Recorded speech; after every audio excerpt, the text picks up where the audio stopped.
Hey folks, welcome to the end of chapter 3. We're going to be talking today about something called Lewis dot structures, and this will apply to covalent compounds. So Lewis dot structures are going to start us thinking about how the atoms are actually arranged and bonded to each other, and then next chapter we'll get to how they are actually, what the shape is in space. Okay, so for covalent compounds, we have molecular formulas, right, which tells us the number or which atoms and how many we have um, in a molecule, such as CH4, right? That's called the molecular formula. But the molecular formulas, importantly, do not show us how the atoms are arranged, the type of chemical bonds in the molecule. It does not show us the chemical structure. It's just simply what's there and how many, right? But the chemical structure is critically important to the actual chemistry, as well as the three-dimensional shape. So like what space this molecule takes up. So to get the chemical structure, we're going to use a method called Lewis dot structures. To draw Lewis dot structures, we're going to use Lewis dot symbols. All right, and this figure here shows examples of Lewis dot symbols. So first thing you should notice are the atomic elemental symbols, right? Like H, C, Cl, and then we add dots around them. And if you look here, see if you can predict what the dots indicate, right? So hydrogen has 1, carbon has 4, nitrogen and phosphorus each have 1, 2, 3, 4, 5. Oxygen and sulfur have 6. Fluorine and chlorine have 7. So what do you think these are? It may be valence electrons.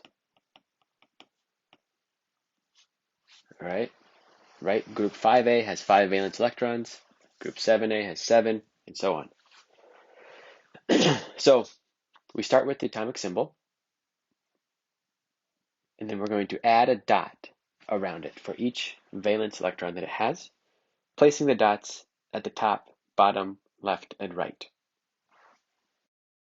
See that electrons should be alone up to 4, and then they pair up. Is not this, or nitrogen, not this. But by the time you get to fluorine, well, actually, let's see, what would be after fluorine would be neon. You can predict what that would be. So when you think neon has 8, so we start 1, 2, 3, 4, 5, 6, 7, 8. And another note, notice nitrogen is like this. It's perfectly fine to draw it like this or any other way with 2 on any side. Just kind of by convention, we put it on top, but it doesn't really matter. The key is that 3 are by themselves and 1 is a pair, however you choose to rotate those dots. So these are dot symbols, and dot structures will be built up by first drawing dot symbols. But here's a question. How many dots are in the Lewis dot structure for a bromine atom? If it's just a single atom, we could also call this dot symbol. Okay, so go ahead and pause it and answer. All right. So what group is this in? 7A, right? So it has 7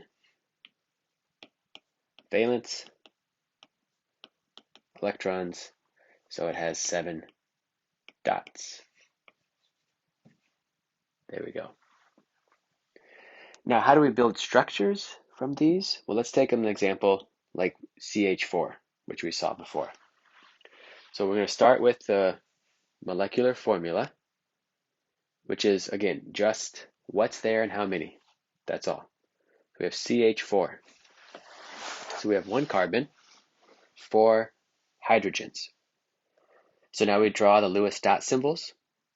We have carbon with 4 dots around it because it has 4 valence electrons. And then we have hydrogen with 1 dot because it has 1 valence electron. And we should actually be drawing 4 of these. Okay? And then covalent compounds share molecules, right? If you remember the octet rule, carbon wants to have 8 around it. So it currently has 4. And each hydrogen wants 2 because it's in the first row, so it's fine and complete with just 2.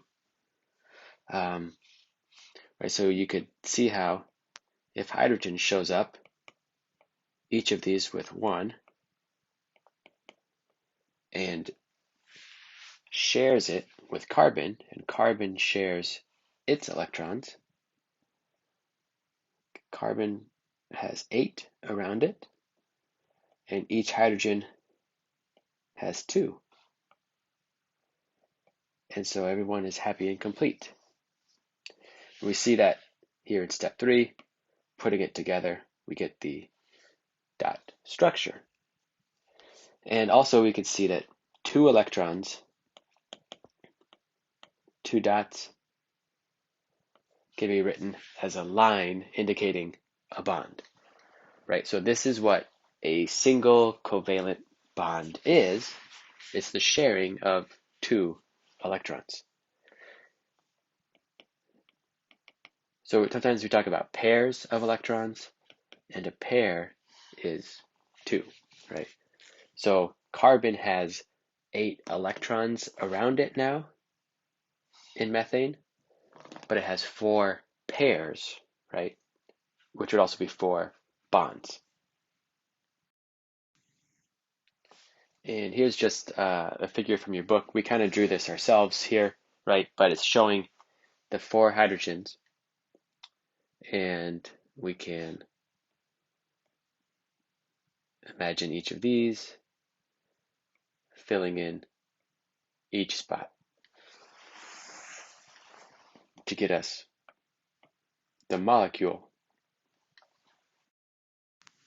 So Lewis dot structures need to account for all the valence electrons present in the molecule.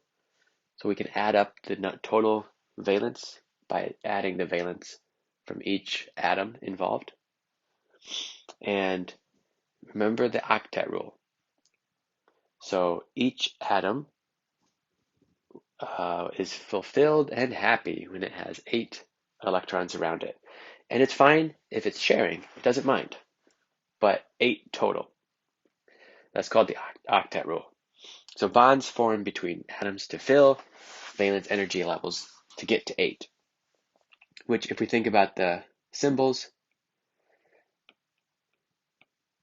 in its simplest form, it's 2 at each of the 4 spots. So you may already predict, for example, if you have nitrogen, how many bonds do you think it's going to form? Well, we'll get to that in the next slide, but you can think about it here. How many spots does it need to fill, right? So the exception is, again, that the first row, hydrogen only forms 1 bond to fulfill the n equals 1 level, so 2 electrons is what it follows. So how many bonds can we expect? So for atoms in group 4, like carbon, right, they have already 4 valence electrons, and so it needs 4 more. And so we will expect it to make 4 bonds. So each electron, that it gets to fill will come in the form of a bond. And then it has all bonding pairs around the central carbon and 0 non-bonding pairs. But if we go back to the example of nitrogen, I drew it like this, right? It can form a bond here, here, and here with other atoms, but then this pair would be a non-bonding pair, right? So this fully belongs to nitrogen. So nitrogen and also phosphorus below it in the periodic table would form 3 bonds and have 3 bonding pairs and 1 non-bonding pair. Group 6A tends to make 2 bonds, and group 7A tends to make 1 bond. And I'll show you those in the next examples. So let's take a look at NH3. So nitrogen has 5 valence electrons, 5 dots. Hydrogen each have 1 electron or 1 dot, and so they would be able to provide one in each of these spots where nitrogen was missing. And then we can write it like this, with lines representing pairs of bonding electrons. And there's 1 non-bonding pair left over. All right, so that's what happens when you get a group 5, makes 3 bonds. And remember, when it makes ions, it needs 3 electrons. So you can kind of remember the same number scheme. Moving over to oxygen, right? Usually we write it as H2O, but it's also OH2 is fine.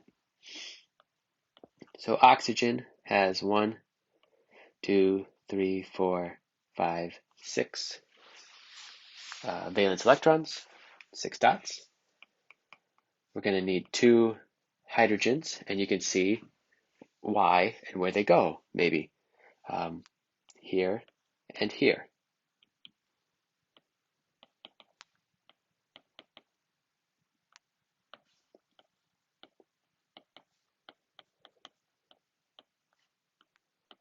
And then we get oxygen making 2 bonds, so 2 bonding pairs and 2 non-bonding pairs.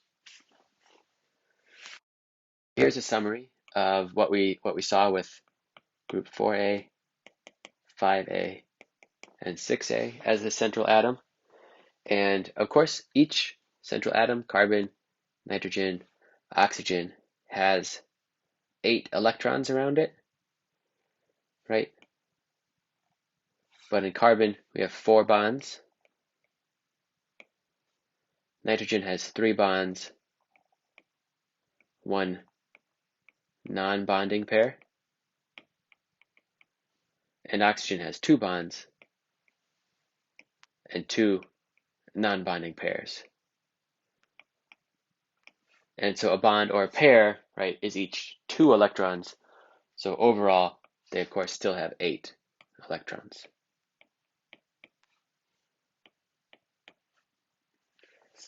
All right, we'll stop here and come back and talk about double and triple bonds and then do more practice.